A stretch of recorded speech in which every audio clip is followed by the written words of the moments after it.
네, 욥기서 8장 1절에서 7절까지의 말씀을 중심으로 시작은 미약하나 대나중은 심히 창대하리라는 제목으로 함께 말씀의 은혜를 나누시겠어요. 사업을 하시는 분들에게, 장사하시는 분들에게 가장 인기 있는 성구 액자 있죠? 네, 바로 성구 말씀은 바로 오늘 이 말씀이에요.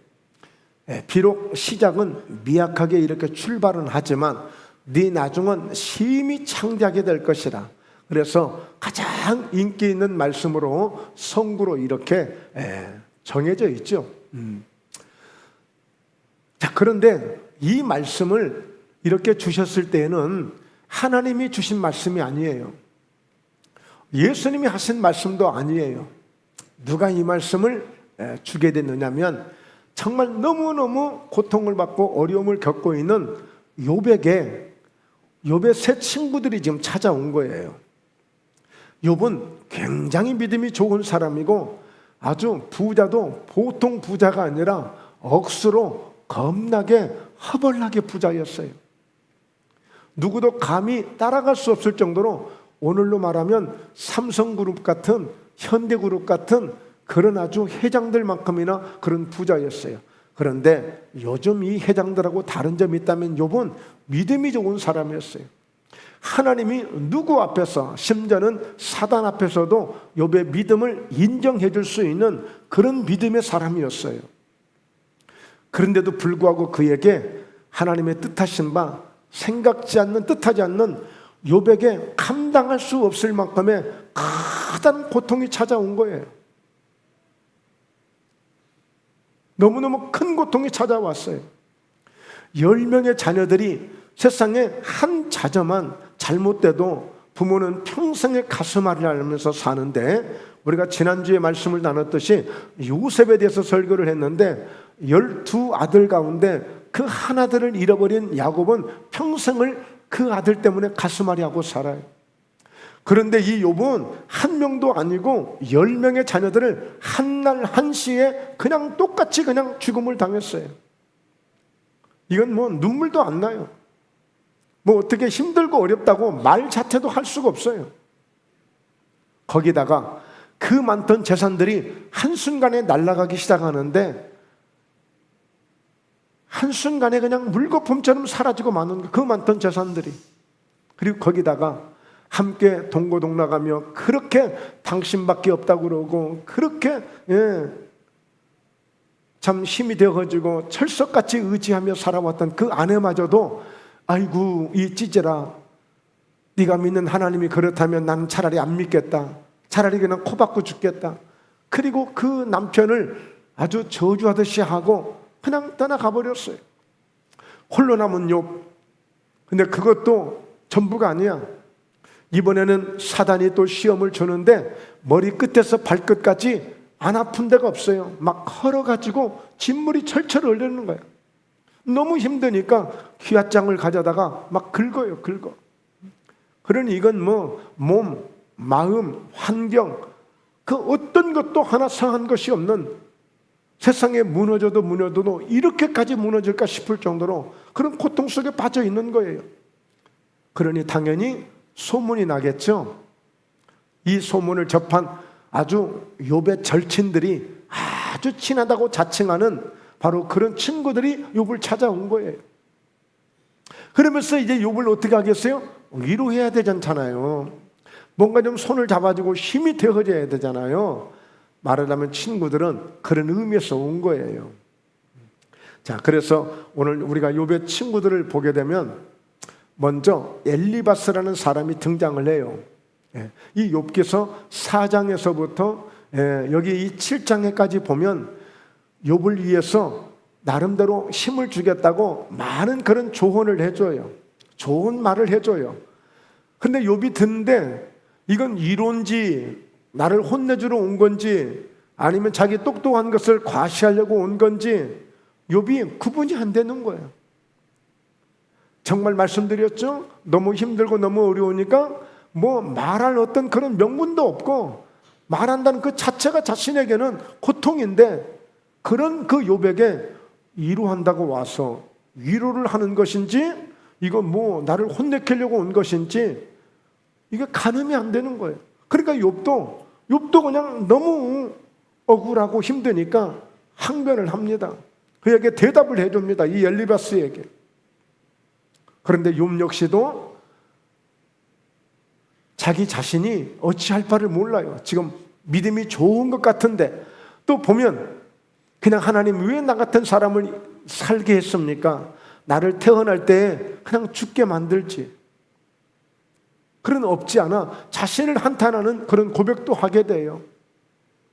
그러면서 겨우 이제 마음적으로 추스르고 있는데 오늘 물론 11장에 또 소발이라고 하는 사람이 나옵니다만 자 오늘 말씀 1절을 보게 되면 이 빌닷이라는 사람이 또 찾아온 거예요. 두 번째로 엘리바스에 이어서 빌닷이 바로 이 욥을 향해서 나름대로 좋은 권면을 해주고 위로의 말을 전해주고 지금 한다라고 좀 하고 있는 거예요. 그런데 우리가 이제 말씀을 보면 알 수 있습니다만 이게 위로하는 것인지 이게 심판을 하는 것인지 분별이 안 될 정도로 굉장히 어려운 말을 해요.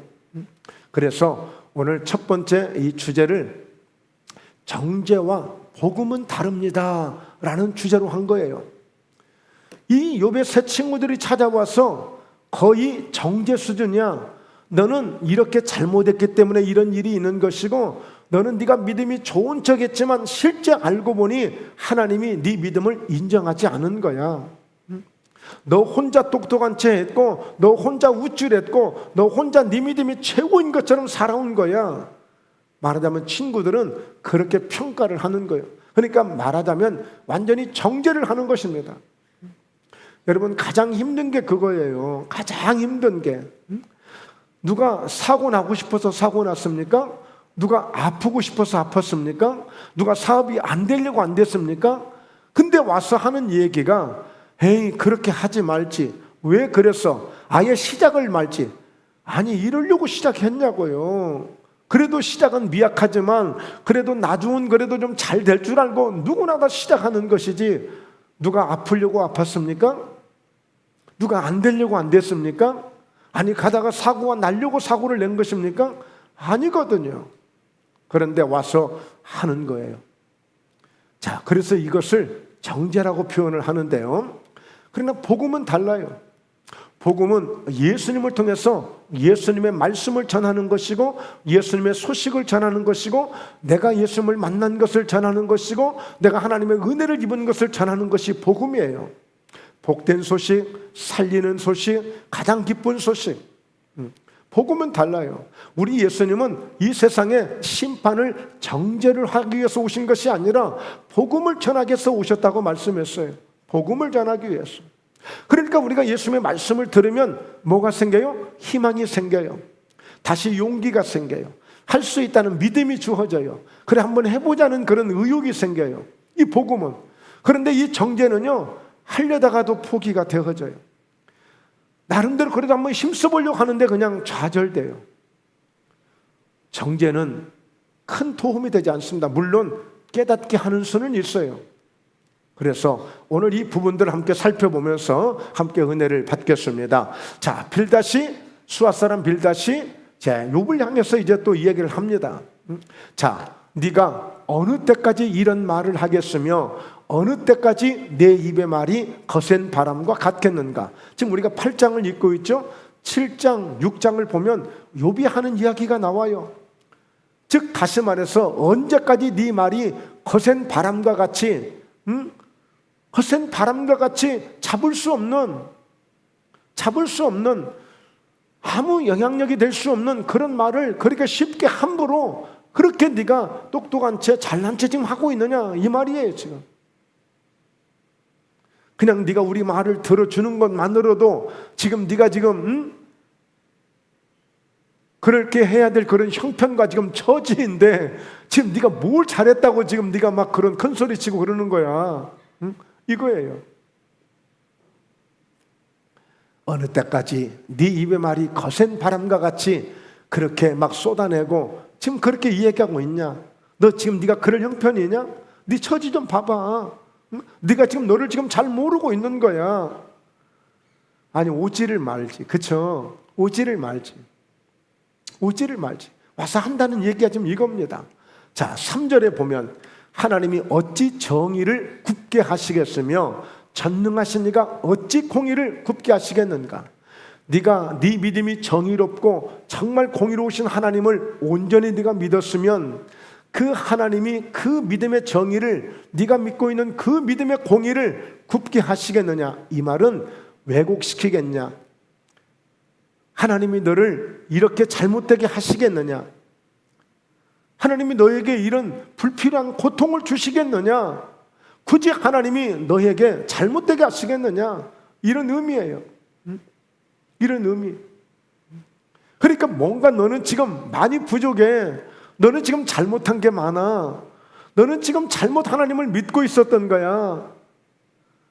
지금 이렇게 말하고 있는 이 내용을 정죄로 보는 것입니다.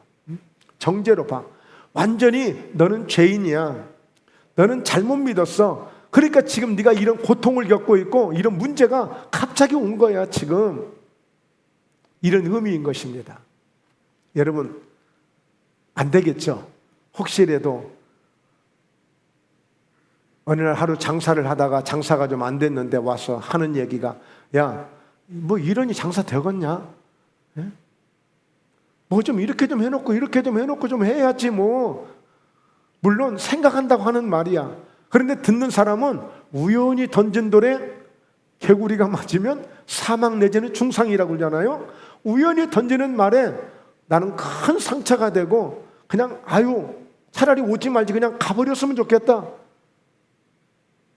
이러면 더 좋을 것 같은 생각이 들 거예요.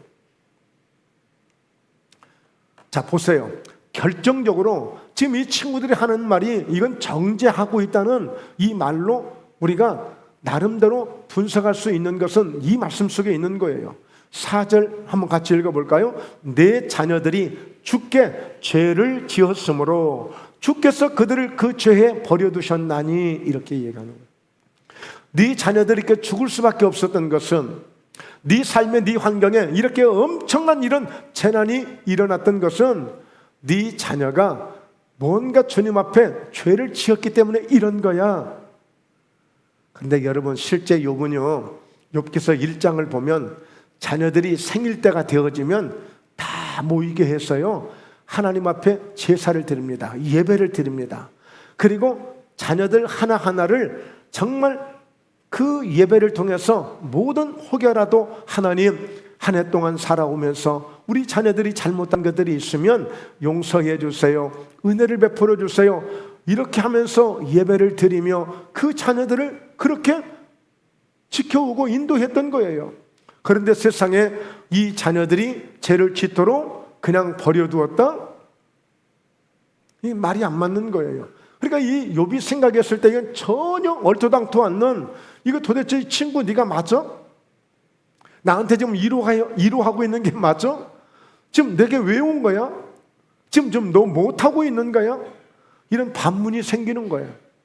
당연히 욥이 이 빌닷에 대해서도 또 변명을 하게 됩니다. 여러분, 그래서 오늘 이 정죄와 이 복음은 이게 달라요. 특별히 예수님의 메시지가 있습니다. 예수님의 말씀을 마태복음, 마가복음, 누가복음, 요한복음, 예수님의 말씀들을 이렇게 쭉 들어보면 그 예수님의 말씀 속에는 어떤 메시지냐? 이 메시지라는 거예요. 나를 중심으로 하는 메시지예요, 예수님은. 그러니까 이 빌닷이나 엘리바사나 이 소발이라고 하는 이 욥의 친구들은 항상 그들의 메시지는 유에 있어. 유, 당신에게, 너에게 있는 거야. 네가 잘못해서 이런 문제가 생긴 것이고, 네 자녀들이 이렇게 잘못해서 이렇게 문제가 생긴 것이고, 네가 하나님을 잘못 믿었기 때문에 이런 문제가 생긴 거야.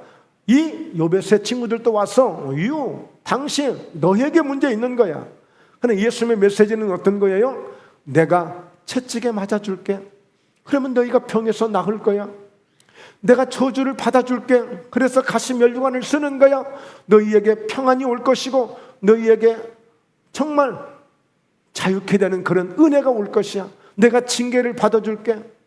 내가 징계를 받아줄게. 그러면 여러분들에게, 너희에게는 그런 평화가, 진정한 평안이, 자유가 오게 될 거야.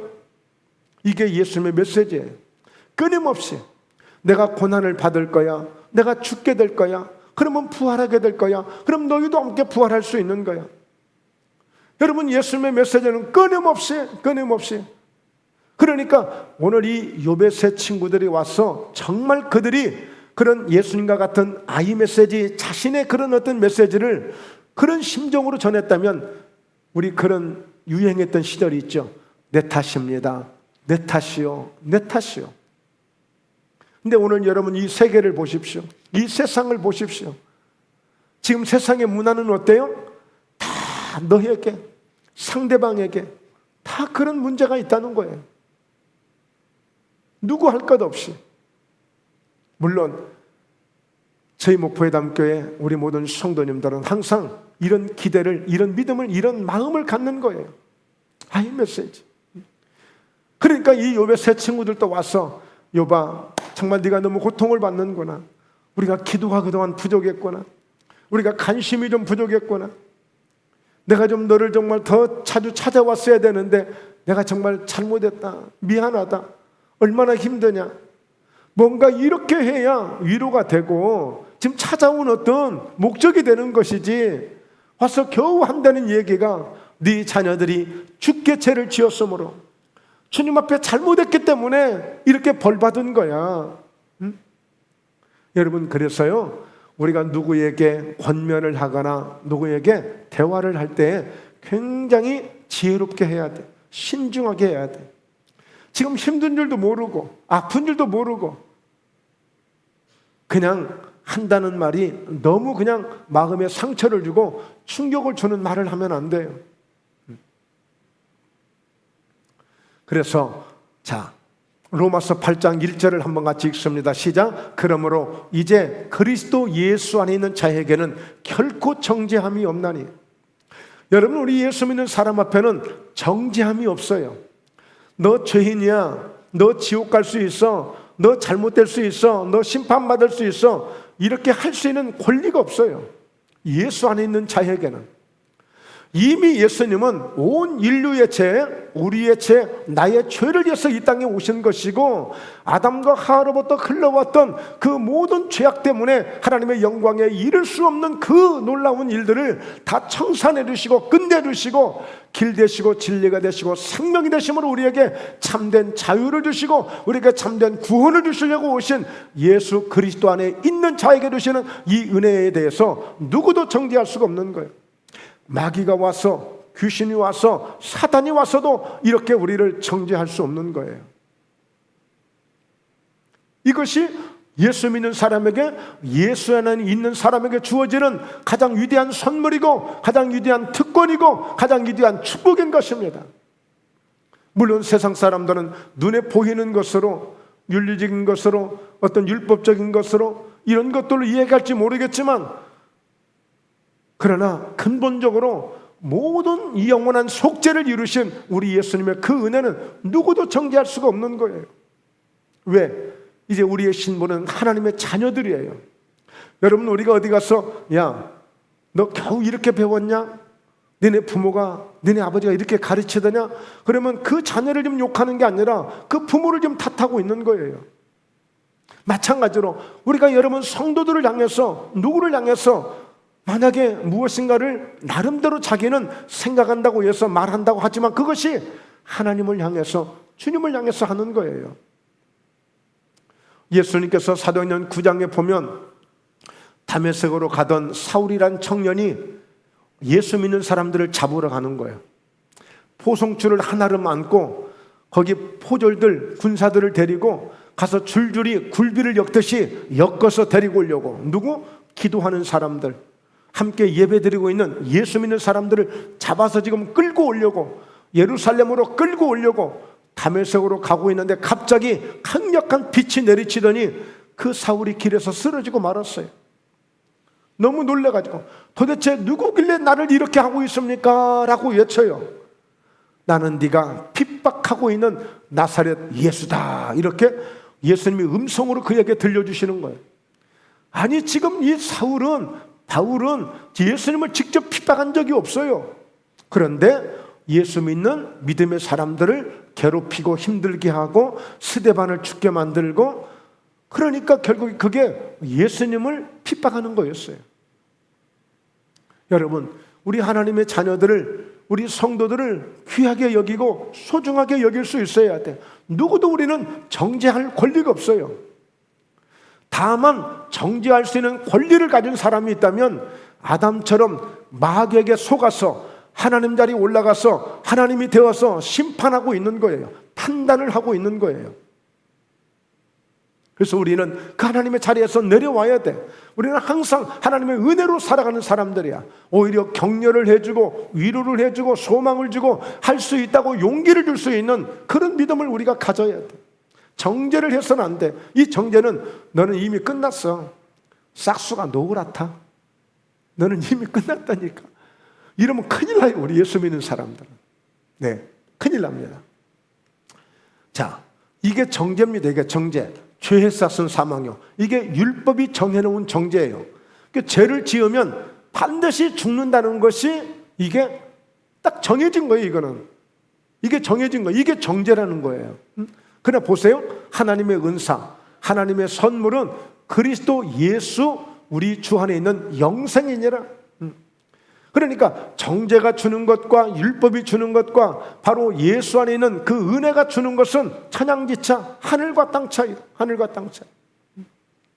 그래서 여러분, 김택수 목사가 조금 부족해 보여도, 조금 보잘것없이 보여도 큰 소리 칠 수 있는 것은 이런 하나님의 은혜가 있기 때문에 큰 소리 치는 거예요. 뭘 가졌기 때문에 큰 소리 치는 게 아니에요. 똑똑하고 잘나서 큰 소리 치는 게 아니에요. 하나님의 은혜는 우리를 이렇게 대단하게 만든 겁니다. 대단하게 만든 거예요. 여러분, 한번 따져보자고요. 제가 여러분 앞에 여러분보다 잘난 게 뭐가 있다고 생각되세요? 따져보면 없어요. 그러나 하나님의 은혜 가운데 이렇게 말씀을 전할 수 있고 말씀을 받을 수 있는 이런 은혜를 우리에게 주신 것은 하나님 은혜에 있는 이 은사가 그리스도 예수 우리 주 안에 있는 영생이니라. 함께 우리는 예수 안에 있는 사람들이에요. 우리는 이런 영생의 은혜를 갖고 살아가는 사람들이기 때문에 결코 정죄와 상관이 없는 사람들입니다. 할렐루야. 이런 은혜가 있어요. 이런 은혜가. 여러분, 그래서 이렇게 보시게 되면 성경을 한 군데를 더 못 찾았는데 그 로마서 8장 2절에 보면 그러므로 생명의 성령의 법이 죄와 사망의 법에서 너희를 해방, 너희를 자유케 했다고 그랬어요. 생명의 성령의 법, 이것이 하나님의 법이에요. 법. 하나님의 법은 우리를 생명의 성령의 법으로 죄와 사망의 법에서 완전히 다 끝내주신 거라니까요. 그러므로 이 은혜를 붙잡아 주시고 승리할 수 있기를 주의 이름으로 축원합니다. 할렐루야. 자, 그렇다면 우리가 두 번째, 이제 하나님을 찾고 간구의 기도를 할 수 있는 이제 이 기도를 해야 되는데, 자, 오늘 누가 와서 지금 요백에 지금 말씀을 해주고 있어요. 빌닷이라는 친구가 와서 이 얘기를 하는데, 와, 보니까요 아주 그렇게 좋은 말을 하고 있는 거예요. 한편으로는 정죄를 하면서도 마치 하나님이 주시는 메시지처럼 아주 그냥 딱 떨어지는 아주 정말 좋은 얘기를 해주고 있어요. 자, 어떤 말씀이냐면, 자, 네가 만일 하나님을 찾으며 전능하신 이에게 간구하게 되면 결국에 시작은 미약하지만 네 나중은 심히 창대하게 될 것이라는 이 말씀을 주기 위해서 어떻게 하라고요? 하나님을 먼저 찾으라는 거예요. 그리고 전능하신 이에게 간구하고, 즉 전능하신 하나님에게 기도하라는 거예요. 이 말씀을 이렇게 할 정도면, 이 정도로 믿는 믿음을 가지고 지금 이야기한다면 욥에게 하라고 할 게 아니라, 욥아, 우리 함께 기도하자. 손을 잡고, 우리 하나님 정말 전능하시잖아. 응? 전능하신 하나님이 정말 다시 한번 도울 수 있도록, 그래, 내가 어떻게 해볼 수 없잖아 지금. 그러니까 오늘 전능하신 하나님이 도울 수 있도록 욥아 힘내, 좀 기도하자. 오히려 이렇게 돼야 되는데, 마치 욥은 이렇게 죄를 지켜 해서 자녀들이 죽게 만들고, 너는 기도도 하지 않고, 너는 믿음으로 살지 않고, 겉만 그냥 아주 화려했고, 겉모습 뿐이었고, 그러니까 너는 제대로 기도 좀 해 이제.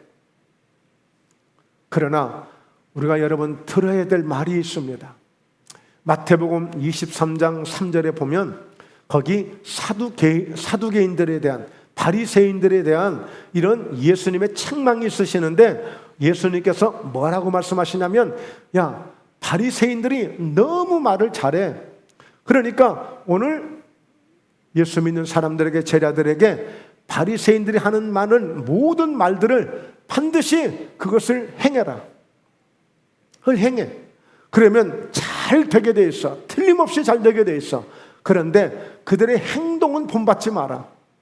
그들의 행동은 말과 행동이 전혀 다르니까 언행일치가 되지 않는 자들이 바리새인들이야. 화려하고 그럴듯하고 대단한 말은 바리새인들이 기가 막히게 잘하고 있지만, 그러나 그들의 행동만큼은 따르지 말아라. 그러니까 어때요? 오늘 빌닷이 지금 와서 지금 이 욥에게 그래도 자기 수준으로, 자기 감정으로 좀 위로를 한다고 좀 하고 있는데, 이 메시지가 너무 좋은 거예요. 너무 좋은 거예요. 그래서 성도 여러분, 과연 누가 이길 수 있는 자가 되겠습니까?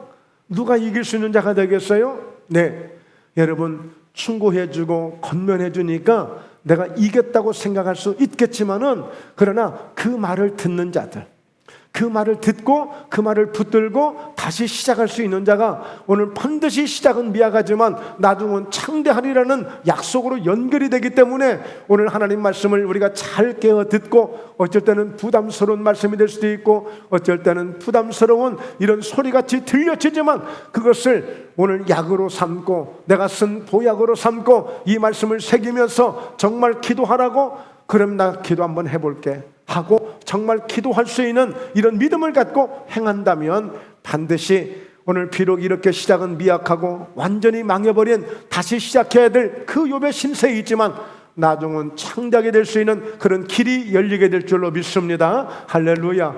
그래서 정말 좋은 말이에요. 하나님을 부지런히 찾으라는 거죠. 네, 여러분 생각해 보세요. 하나님을 찾으면 좋은 일이 있어요. 자녀들이 미우나 고우나 열심히 부모님을 찾아보세요. 부모님이 가만히 있을 수 있나요? 밥이라도, 따뜻한 밥이라도 해주죠. 반찬이라도 한 가지 더 해주죠. 뭐라도 하나라도 더 주려고 하죠. 그래, 찾아오는 자녀들을 왜 이렇게 찾아오냐고 책망하고 다시 보낼 부모들이 있습니까? 말은 그렇게 하죠. 왜 이렇게 자주 오냐, 바쁠 텐데. 이렇게 말씀은 하실 수 있지만 누가 그 부모님이 자녀를 쫓아낼 수 있겠습니까? 마찬가지로 하나님을 찾으면 하나님과 함께 있는 것만으로도 너무너무 좋은 거예요. 너무너무 좋은 거예요. 여러분 간단하게 말씀드립니다. 참기름, 그 기름집에 가 있다 오면 나 기름 하나도 만지고 오지 않았는데 사람들이 나보고 기름 냄새 난다고 해요. 밀가루 공장에 가서 밀가루 하나도 만진 적이 없는데 벌써 눈썹도 머리도 하얘가지고 나와요. 네, 영향을 받고 오는 거예요. 거기에 묻혀 오는 거예요. 우리가 하나님과 함께 있으면, 하나님을 찾고 하나님 앞에 내가 설사 기도를 안 한다 할지라도 그 하나님 앞에 내가 있을 때에, 여러분 하나님 앞에 있을 때 뭔 일이 생기겠어요? 좋은 일이 생기지 않겠어요? 여러분 평안한 일이 주어지지 않겠어요? 감사한 일이 생기지 않겠어요? 든든하게 됩니다. 든든하게 되어져요. 그래서 여러분, 만일 네가 하나님을 찾고 전능하신 하나님, 네가 만일이라고 그랬어요. 지금 낙심하고 절망하고 있는데 네가 다시 힘을 내서 다시 욥아, 네가 다시 하나님을 찾고 다시 기도하면, 네가 시작은 미약하지만 너 창대해 본 적이 있지? 그렇게 다시 창대하게 될 거야. 지금 이 말을 주고 싶어서 이렇게 말하고 있는데, 오늘 사랑하는 성도 여러분, 여러분 때로는 하나님 앞에 있으면 기도를 안 해도 괜찮을 수 있어요. 그런데 이미 우리 성도님들은 기도를 다 열심히들 하고 계시는 것을 믿습니다. 제가 믿어요. 왜 믿는 줄 아세요? 여러분 다 한결같이 이번 지난주 명절도 보내셨지만 자녀들 잘 되길 원하시죠? 지금 그 기도하고 있는 거예요. 지금 기도하고 있는 거예요. 단지 지금 교회 오셔서 지금 주님 앞에 나와서 정말 막 부르짖고 이렇게는 안 했지만 여러분 마음속에 늘 가족이 건강하기를 원하고 계시죠? 지금 그 기도하고 계신 거예요. 오늘 사업하시는 분들 마음속에 늘 잘 되기를 바라고 계시죠? 기도하고 있는 거예요 지금.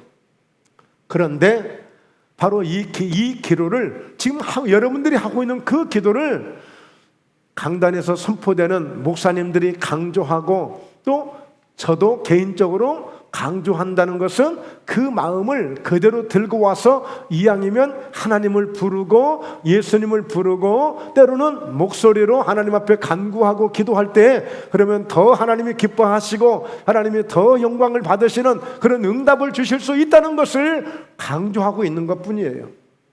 지금 기도는 다 하고 계신 거예요. 전부 좀 기도는 다 하고 계세요. 그게 기도예요. 기도. 다른 게 기도가 아니에요. 뭔가 잘 되기를 바라는. 그런데 이제 우리가 주님 앞에 나와서 기도하는 것은 대상이 분명한 거야. 분명히 우리가 하나님 앞에 지금 하나님을 찾고 전능하신 에게 간구하라고 그랬죠.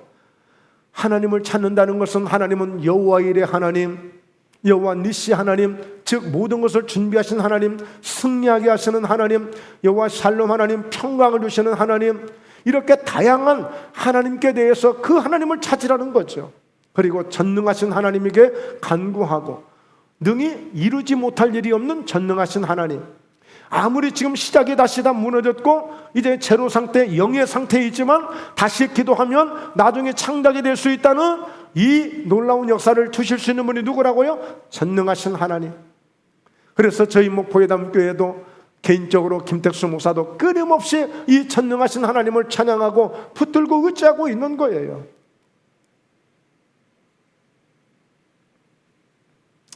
자, 그래서 말씀을 소개합니다. 시편 116편 1절인데요. 여러분 보세요. 여호와께서 내 음성과 내 간구를 들으심으로 내가 그를 사랑하는도다. 그러니까 다시 말씀드립니다. 마음으로만 기도하고 있는 이렇게 잘 됐으면 좋겠고 가족이 건강했으면 좋겠고 내 하는 일이 좀 더 복을 받았으면 좋겠고 우리 자녀들이 가서 안전하게 공부 잘하면 좋겠고 이런 것들을 바로 내 음성과 내 간구를 들으시는 그 하나님 앞에 나와서 기도할 때 이게 역사가 다르다는 거예요. 이게 자 그러면서 2절을 같이 또 봅니다. 자 그의 귀를 내게 기울이셨으므로 내가 평생에 기도하리로다.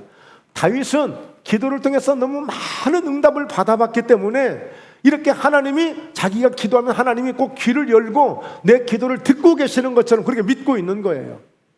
오늘 사랑하는 목포예담교회 성도님들이 기도하실 때 하나님이 꼭 이렇게 해 주실 줄로 믿습니다. 할렐루야. 하나님 저희 목포예담교회 성도님들이요 이렇게 기도를 드릴 때마다 다윗에게 귀를 기울여 주셨던 것처럼 저희 목포예담교회 성도님들에게도 이렇게 귀를 기울여 주셔서 평생에 나도 기도하겠다고 다윗처럼 고백할 수 있는 믿음이 되게 하여 주옵소서. 할렐루야. 이렇게 되시기를 바라요. 이렇게 되시기를 바라요. 그러므로 우리가 기도할 이유가 있는 것이고 기도할 분명한 목적을 갖게 되는 거예요. 시편 3편에 보면 다윗이 이런 고백을 합니다. 내가 나의 목소리로 내가 부르짖음에 그의 성산에서 내게 응답하시는도다 그랬어요. 그러니까 자, 내 음성과 내 간구를 들으신다고 믿고 있는 거예요. 여러분 내 목소리로 어디 가서 노래하면 야 그만둬라 내 목소리로 어디 가서 뭐 웅변하겠다 야 그만둬라 나 네 목소리는 안 돼야. 근데 하나님은 너무 기뻐하시는 거예요.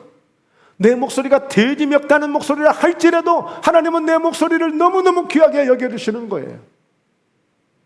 내 목소리를. 그러니까 다윗이 내 목소리로 내가 하나님 앞에 부르짖었더니 그의 성산에서 즉 교회에서 바로 예배하는 그 기도의 제단에서 내 기도를 응답해 주셨다는 거예요. 할렐루야. 할렐루야. 우리가 이런 기도의 응답을 꼭 받으셔서 정말 하나님 앞에 영광을 돌리시고 반드시 풍성한 그런 간증을 만들 수 있는 저와 여러분 되시길 주의 이름으로 축복합니다. 할렐루야. 네. 자, 세 번째. 오늘 욥이 이렇게 빌닷에게 이런 말을 들어요. 너 청결하고 정직하게 되면 네 의로운 처소를 편안하게 해주실 것이고 마침내 네 시작은 미약하지만 나중은 창대하게 될 거야. 네. 자, 이렇게 소개를 해주고 있는 거예요. 자, 청결하고 정직하면 반드시 너를 돌보시고 네 의로운 처소를 평안하게 하실 것이라. 그러니까 친구 빌닷이 볼 때 이 욥은 기도도 별로 안 하는 사람 같고, 그리고 뭔가 청결하고 정직하다, 뭔가 마음의 꿍꿍이 속에 탐심도 있었던 것 같고 욕심도 많았던 것 같고 그냥 부자만 되려고 했던 것 같고, 어쩌면 이렇게 지금 판단하고 있는 거예요. 그러니까 너 욥아, 어차피 다 내려놓게 됐으니까 너 정직하게 한번 출발해봐. 너 청결한 마음으로 한번 출발해봐. 이런 의미예요. 말씀드렸죠? 설사 바리새인들이 하는 이야기지만 예수님께서 그들의 말은 잘 들어라, 그들의 행동은 본받지 말도록. 그러니까 이런 말들을 내게 주신 약으로 생각하고, 그래 자존심은 상하지만, 내가 정말 기분은 별로 안 좋지만, 그래 네가 좋은 말 해주니까 내 이 말 한번 내가 받을게. 여러분, 제가 슬픈 고백 한번 할게요. 지금부터 11년 전이에요. 11년 전. 제가 목포에 와서 얼마 안 됐어요. 12년 전이네. 몇 달 안 됐어요. 저희 목포회담께 온 지. 그런데 제가 경기도에서 목회를 할 때 저희 교회 남전도의 회장 출신 집사님이 신학을 주의 종이 되겠다고 해서 제가 추천서를 써서 신학교에 가게 했습니다. 그래서 신학을 했어요. 그래서 결국에 전도사가 되고 목사가 되고 주의 종이 돼서 그가 교회를 새로 개척하는데 저희 교인들을 데리고 가서 안내도 해주고 많이 또 봉사도 좀 이렇게 해주고 했습니다. 저희가 교회에서 또 종탑도 좀 세워드리고 또 어느 정도 이렇게 또 함께 협력도 하고.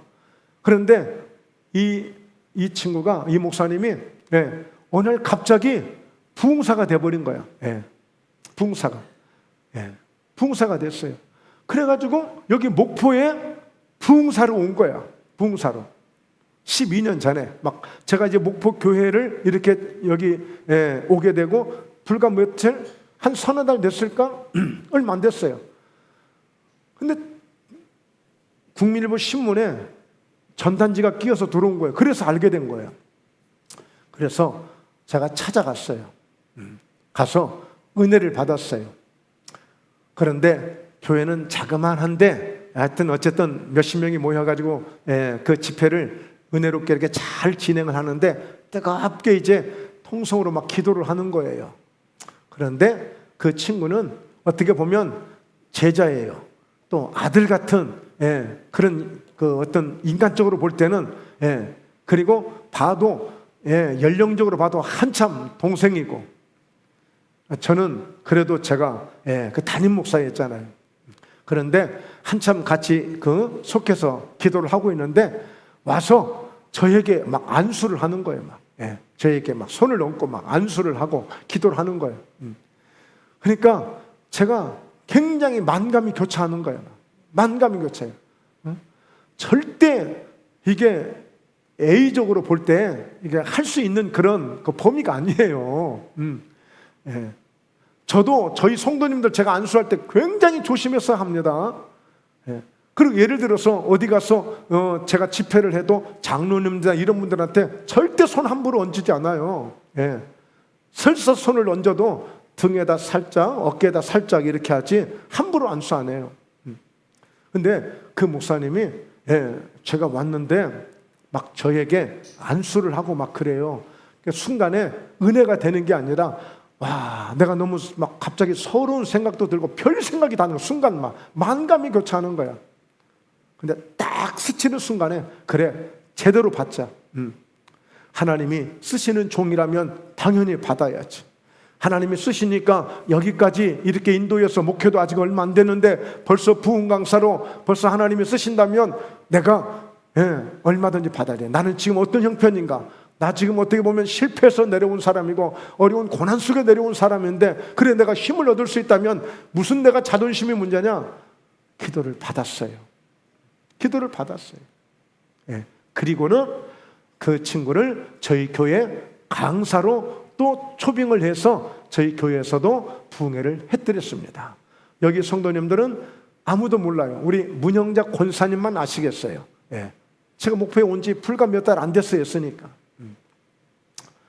예. 그 목사님은 지금도 전국에 다니면서 부흥회를 하고 있어요.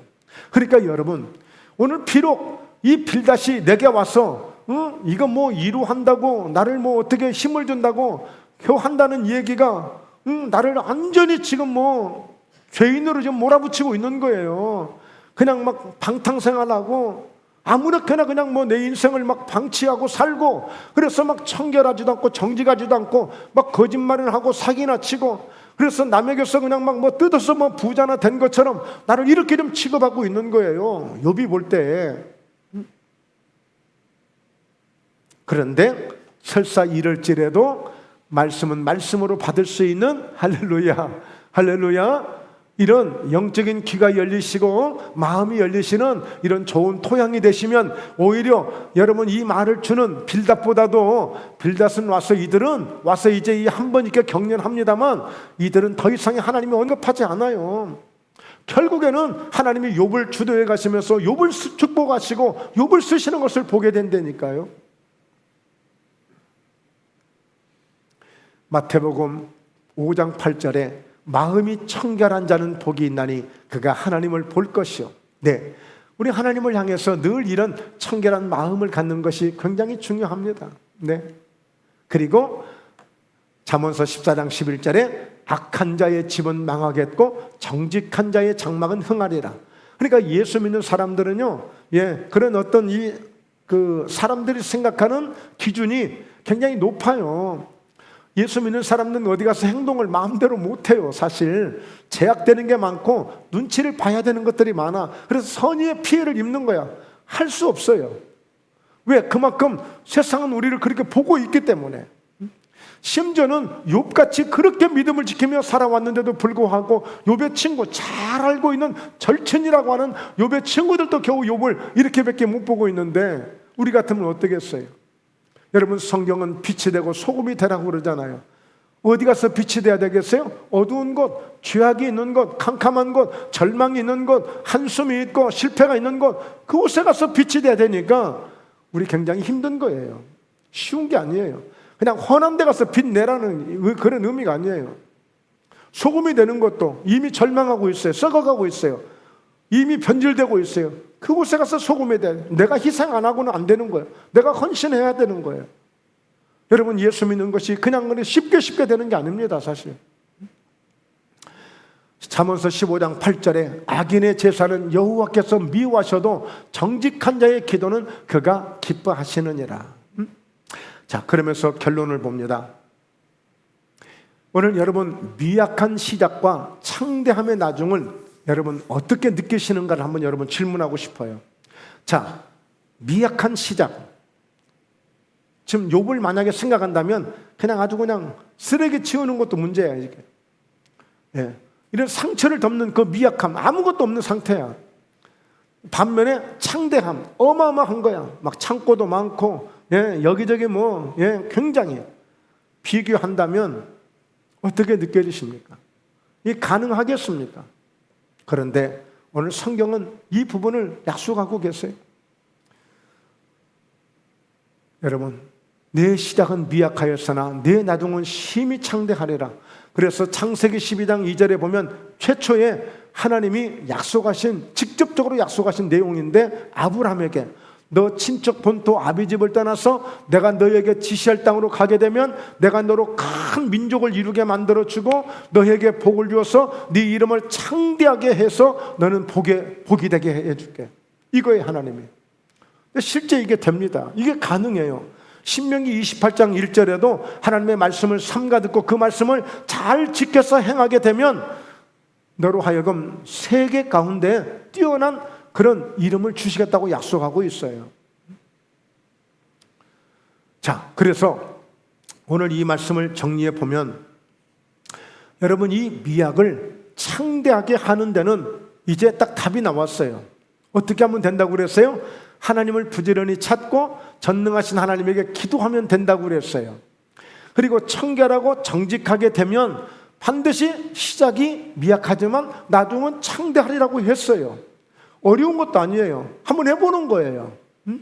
그러니까 우리가 볼 때 하나님이 주신 말씀이 아니었습니다. 예수님이 직접 하신 말씀은 아니지만 욥의 친구 필다시 했던 이야기인데, 그럼에도 불구하고 네 시작은 미약하였으나 네 나중은 심히 창대하는 이 선구 역자가 사업장마다 장사하는 가게마다 가장 많은 이유는 이 말씀이 너무 좋기 때문이에요. 근데 실제 이 선물을 받으신 분들은 누가 이 얘기 한 줄도 모르고 그냥 요 부분만 생각하는 거야. 시작은 미약하지만, 그래 지금은 미약하지만 나중은 창대하게 될 거야. 그런데 우리 한번 해보자는 거예요. 기도하고, 그래서 우리가 정말 성경적으로 말씀 속에서 우리가 청결하고 정직함으로 늘 십자가의 거룩한 보혈로, 예수님의 그 피로 우리가 그런 청결함을 유지하면서 믿음으로 나아갈 때 반드시 역사가 일어나게 될 줄로 믿습니다.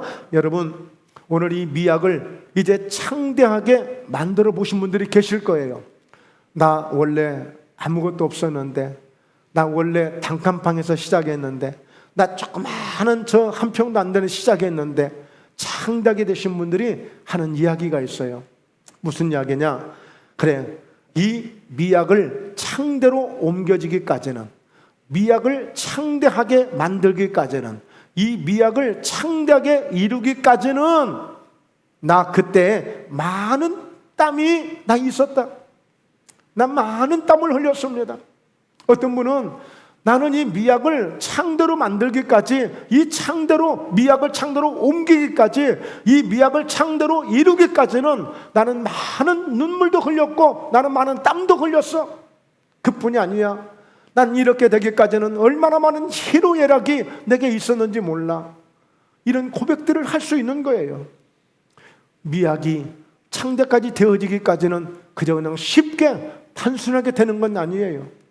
그러기 위해서는 정말 눈물이 나는, 땀을 흘릴 수 있는 그런 기도가 필요하고, 정말 내가 지키고 내가 굳게 붙들고 오직 십자가만을 붙들고 나가야 될 청결하고 정직한 이 믿음을 끝까지 붙잡을 수 있는 이 믿음을 갖는 것이 미약을 창대로 옮길 수 있는 아주 가장 귀한 것임을 알고, 우리가 다시 한번 이 시작의 의미를, 창대의 의미를 우리가 다시 한번 깊게 묵상하면서 사랑하는 목포회담교회가 더불어 우리 모든 성도님들이 여러분의 환경, 여러분의 삶을 통해서 시작은 미약했지만 나중은 창대하리라는 약속을 꼭 부여잡고 이루시는 그런 주인공들이 꼭 될 수 있기를 주의 이름으로 축원합니다. 할렐루야. 네, 기도합니다. 하나님, 너무너무 감사와 찬송을 드립니다.